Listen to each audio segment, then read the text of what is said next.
Yo, you already know what it is, man. It's your boy Domwork, man. And look, if you've been following me on Twitter, you know that before 2K24 dropped, I was dead set on making this 99 3-ball pure sharp type of build, and my plan was to max out my speed and my shooting and really just rely on off-ball movement to find open looks. And in theory, that sounds good for when I'm out here playing with people that I know and that's gonna pass me the ball on time when I'm open. But the reality is my guys ain't always gonna be on when I'm on, so I'm gonna be out here with the randoms. And y'all already know when you out here playing solo, a lot of guys ain't gonna have the intentions or the ability to set you up. So even though I wanted to have a 99 3-ball build, I was gonna have to find a way to get some playmaking into it too. And I was honestly surprised at how much playmaking they let me have on this build, because when the game first dropped, everybody was talking about how strict the builder was. So I'm thinking like, there's no way I can make a play shot with a 99 3-ball. But to my surprise, they actually let me do it, and I'm telling y'all right now, this build is completely unguardable.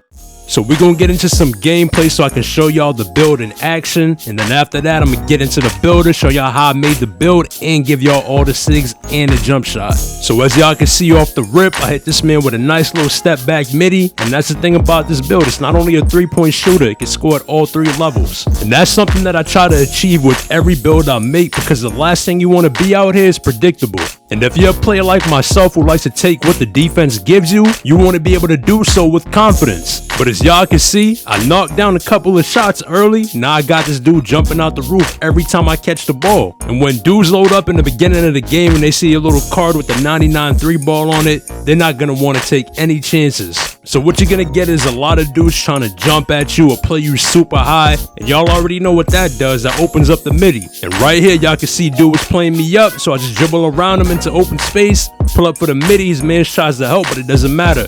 Hall of Fame blindness, Hall of Fame deadeye, I don't even see them. And that's the thing, even though this build has a 99 3, I'm not gonna live and die by it. Now if I'm getting screens, that's one thing, but to sit up there and try to ISO kill for a 3, it's just not efficient basketball, and y'all already know these randoms ain't trying to look at that. But when you're catching it like this and going into a 1 dribble pull up, they can't be mad at you about that. But believe it or not, they actually were mad at me about that, because the PG was in the game chat talking about, yo, there's a man open in the corner. And yeah, he was open, but I'm open too, and I'm gonna take my chances over his every time. And look, my build is designed to score, so that's what I'm gonna do. And we losing this game, so we need some guaranteed buckets. But we down 9 at the half. The point guard's man got 26 points. I have no idea what he's doing or who he's guarding. But like I said, I can only control what I can control. So my plan is just to score every time I touch the ball and let whatever happens happen.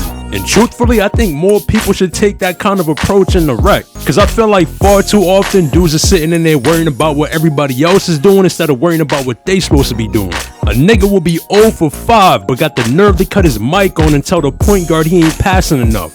How about you worry about hitting the shot? I swear it never fails. It's always the worst nigga on the court giving out the most criticism. Now right here I kind of get jammed up, but I'm able to break free and finesse a midi out of it. And as y'all can see, I'm not interested in passing the ball at all right now. If I get the ball, I'm just trying to get a good look, because I know 90% of the time it's gonna go down on this build. And the thing that I like about this PG that I'm playing with, even though he really wasn't balling like that and he ain't really all that or whatever, at least he knew how to hit the hot hand. Far too often you could be in here balling your ass off and dudes will just overlook you and try to find offense elsewhere. It's like I said, man, dudes be trying to overcomplicate this shit. If you see somebody's getting buckets, give that motherfucker the ball. But as y'all can see, we done cut into the lead. We down 3 on the break right here, and I'm a finesse this man for a midi. Get him on the side of me. You already know, like I said, I got Hall of Fame blindness. I don't even see him. Now right here, I'm gonna cut across the top of the key. Point guard hits me with a great pass and a great off-ball screen right here, but for some reason I didn't think the screen was gonna hit, so I didn't shoot that. So that's on me right there. I messed that up, but I'm able to get them up in the air and draw the foul. And it's like I told y'all, people love to jump at this build, and that's something that I gotta take more advantage of, because with the 99 3-ball on this build, you get that Hall of Fame whistle. And y'all can see mine is only on bronze right now, so I definitely ain't drawing enough fouls. But that's mainly because I'm spending most of my time on the perimeter as opposed to driving to the rim. So I might have to use one of my gold floor setters on whistle just to keep it in my back pocket for chances like that. Because even if I go to my career and find a way to cheese it to Hall of Fame, as soon as I get back online, it's going to end up dropping again. So it doesn't even matter. It's pointless. But look, we got 2 minutes and some change left in the fourth quarter, and we done fought back and tied the game up. Now right here, they were in the game chat blaming me for this one, and yeah, I could have switched that for my mans right there who got hit by the pick, but there's no communication there. I don't know if he's gonna chase his man or not, and even if I did pick up that corner, there was still gonna be one dude guarding 2 people. I don't know why the point guard thought the center needed help, but it is what it is. I'll take the blame on that one. So we down 3, and right here I'm getting doubled, so somebody gotta be open. So we swing the rock around, and eventually it finds this man open on the wing in sharp takeover. So I don't know what the other team is doing, but how do you give that up? Like, come on, you're up 3 and you're leaving the guy with sharp takeover wide open. I know the point guard was heated on that team, but right here he's so busy looking for his own shot, he's missing his man wide open in the corner. So he says forget it, throws it to the big man throws it to the other guard, and he wraps back up to the top and ends up getting a wide open look. So honestly, bro, nobody's playing D on either team, but luckily he ends up smoking it. We get out on the break and get an easy 2. So we got a minute and some change left in the fourth quarter, man, and we up 2. So all we gotta do is play some good D right here, come back down on the other end and get a bucket. Now right here I get stuck on this dude's man, so he tells me to stay right there. He's gonna go pick mine up, and even though I don't have any defense on my build, I still do a pretty decent job right there holding that man, and we force him into a bad shot at the end of the clock. Now right here we out on a break, but unfortunately they get a hand on it, get it going back the other way, and they get a wide open 3 out of it.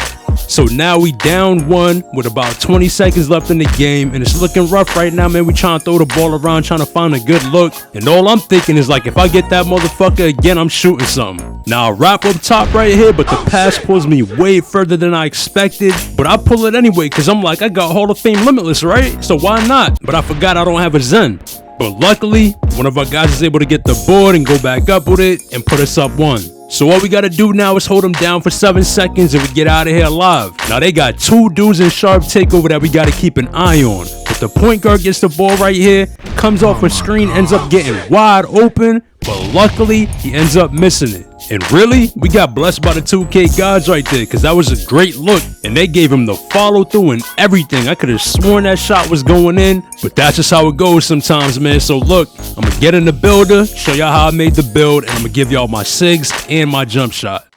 So here's a quick look at what my build looks like. Now, there's nothing wrong with the build. I enjoy the build as it is, but if I were to make it again with the experience that I have now playing the game, I might do some things differently. And the main thing with me is, if I'm gonna make a build that can't dunk at all, I gotta have at least an 85 driving layup. And if you've been watching my build videos, you've seen that I settled with the 80 on a lot of my builds. And look, the 80 ain't that bad. Trust me, it gets the job done. Don't get me wrong, but that 85 getting that Hall of Fame Giant Slayer and that Hall of Fame Scooper, it makes a big difference. So I'd probably end up rocking with something like this right here, but at the same time, I use the MIDI a lot.